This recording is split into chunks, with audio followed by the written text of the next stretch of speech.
بسم اللہ الرحمن الرحیم۔ السلام علیکم ورحمۃ اللہ وبرکاتہ۔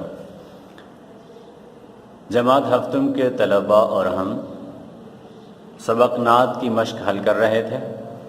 آج ہم مشق کے اگلے مرحلے کی جانب بڑھتے ہیں، یعنی حصہ معروضی کی جانب۔ تو بیٹا اس وقت کتابیں آپ کے سامنے ہونی چاہیے اور مشق کے حل کے لیے آپ صفحہ نمبر 15 ملاحظہ فرمائیں۔ صفحہ نمبر 15 پر اس سے پہلے ہم نے سوال نمبر 1 کے تحت دیے گئے تمام اجزاء کے جوابات تحریر کیے تھے۔ اب ہم سوال نمبر 2 کی جانب بڑھتے ہیں۔ سوال نمبر 2 صفحہ نمبر 15 دیکھیے بیٹا۔ جی بیٹا، صفحہ نمبر 15 مشق کا دوسرا حصہ معروضی آپ کی نگاہوں کے سامنے ہے۔ سوال نمبر 2 آپ دیکھ رہے ہیں بیٹا۔ سوال نمبر 2 دیکھیے، خالی جگہوں کو درست الفاظ سے پر کیجیے۔ بیٹا یہاں نظم کے ہی کچھ مصرعے دیے گئے ہیں جن کو آپ نے دیے گئے الفاظ کی مدد سے مکمل کرنا ہے۔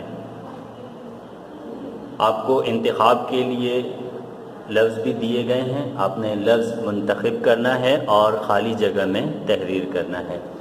بیٹا سوال نمبر 2 کے بعد سوال نمبر 3 اور 4 پر ذرا غور کیجئے، آپ کو نظر آ رہے ہیں یہاں۔ سوال نمبر 3 دیکھیے، شاعر نے اس نظم میں جو پیغام دیا ہے اسے نثر میں تحریر کیجئے۔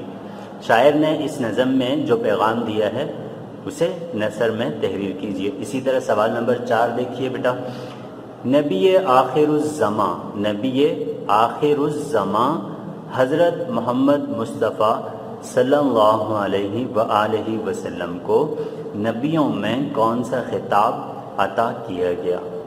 اور پھر سوال نمبر 5 دیکھیے، اچھا نبیوں میں کون سا خطاب عطا کیا گیا اور شاعر نے اسے کس مصرعے میں بیان کیا؟ یہ ہے سوال نمبر 4۔ 5 کیا ہے؟ بتائیے کہ اس نظم میں شاعر نے شاعری کی کون سی صنف استعمال کی ہے؟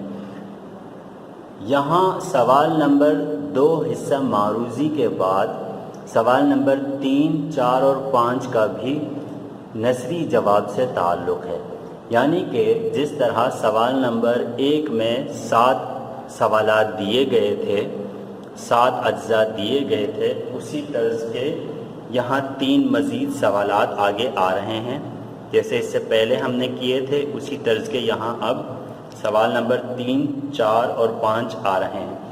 لہٰذا بیٹا آپ کو میرا مشورہ یہ ہے کہ آپ سوال نمبر 2 کاپی میں تحریر کرنے سے پہلے سوال نمبر 3، 4 اور 5 تحریر کر لیجئے۔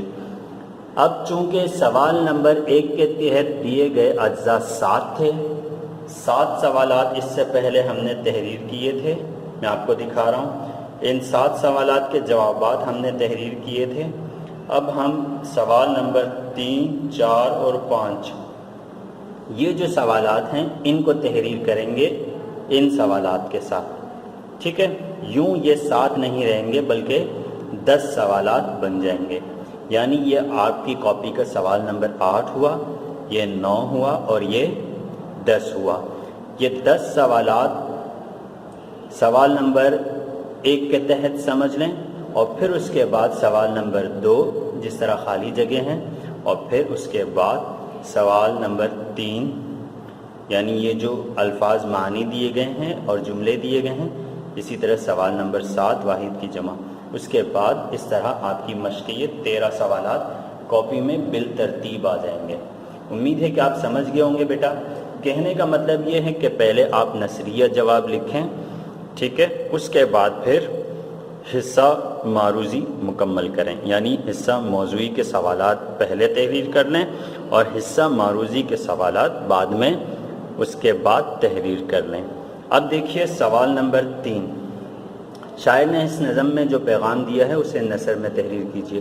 اب یہ آپ کی کاپی کا سوال نمبر 8 ہوگا، یہ آپ کی کاپی کے لیے سوال نمبر 8 ہوگا کیونکہ 7 آپ نے پہلے تحریر کر لیے۔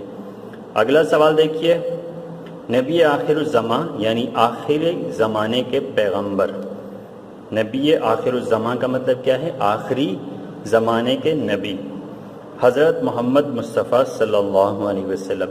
چونکہ آپ صلی اللہ علیہ وسلم ہی سب سے آخری پیغمبر ہیں، اس لیے آپ کو نبی آخر الزمان بھی کہا جاتا ہے. حضرت محمد مصطفیٰ صلی اللہ علیہ وسلم کو نبیوں میں کون سا خطاب عطا کیا گیا اور شاعر نے اسے کس مصرعے میں بیان کیا ہے؟ بیٹا ان سوالات کے جوابات بھی میں نے آپ کی آسانی کے لیے یہاں تحریر کر دیے ہیں تاکہ آپ بآسانی اپنی کاپیوں میں لکھ سکیں. ملاحظہ فرمائیے بیٹا.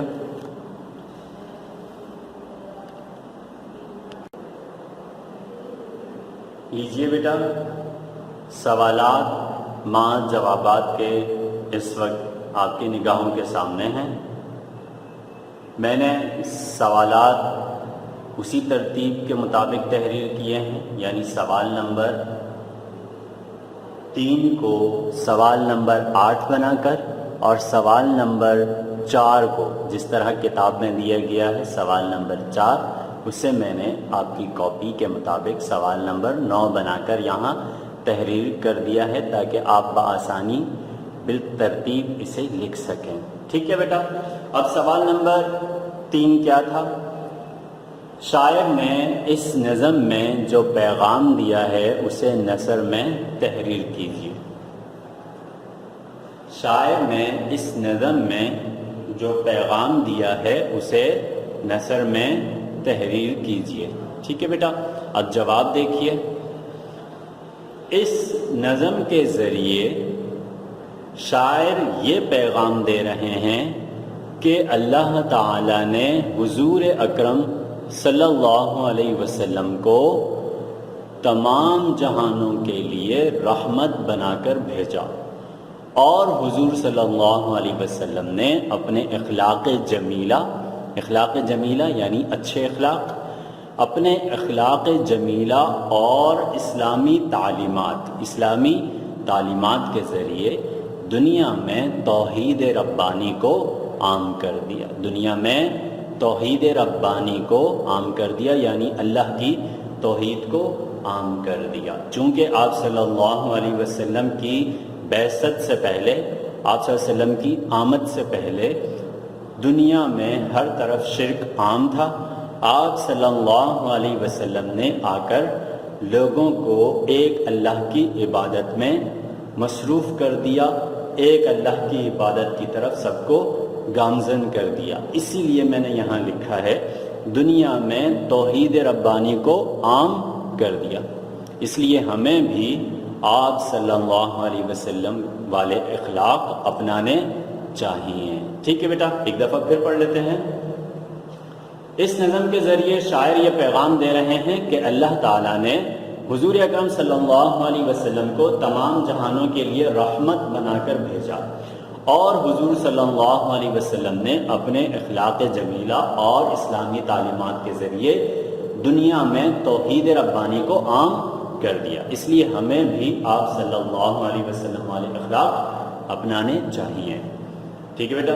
اگلا سوال دیکھیے، سوال نمبر 9 جو کہ آپ کی کتاب میں سوال نمبر 4 کے تحت دیا گیا ہے، مگر آپ اسے سوال نمبر 9 بنا کر تحریر کریں گے. سوال نمبر 9 ابھی کچھ دیر پہلے بھی میں نے پڑھا تھا، دوبارہ پڑھ رہا ہوں. نبی آخر الزمان صلی اللہ علیہ وسلم. آخر الزمان میں نے ابھی وضاحت کر دی، آخری زمانے کے نبی. ٹھیک ہے. چونکہ آپ صلی اللہ علیہ وسلم کے بعد کوئی نبی نہیں آنے والا، اس طرح آپ صلی اللہ علیہ وسلم ہی آخری نبی ہیں. یعنی آپ صلی اللہ علیہ وسلم کی امت پر ہی قیامت کا قیام ہوگا. اس طرح آپ صلی اللہ علیہ وسلم ہی آخری زمانے کے پیغمبر ہوئے. ٹھیک ہے. اس سے یہی مراد ہے نبی آخر الزمان حضرت محمد مصطفیٰ صلی اللہ علیہ وسلم کو نبیوں میں کون سا خطاب عطا کیا گیا. ٹھیک ہے بیٹا. تو جواب دیکھیے جو میں نے یہاں آپ کے لیے تحریر کیا ہے. اللہ تعالیٰ نے حضور صلی اللہ علیہ وسلم کو رحمت للعالمین کا خطاب عطا فرمایا. کیا خطاب عطا فرمایا؟ رحمت للعالمین. وما ارسلناک الا رحمت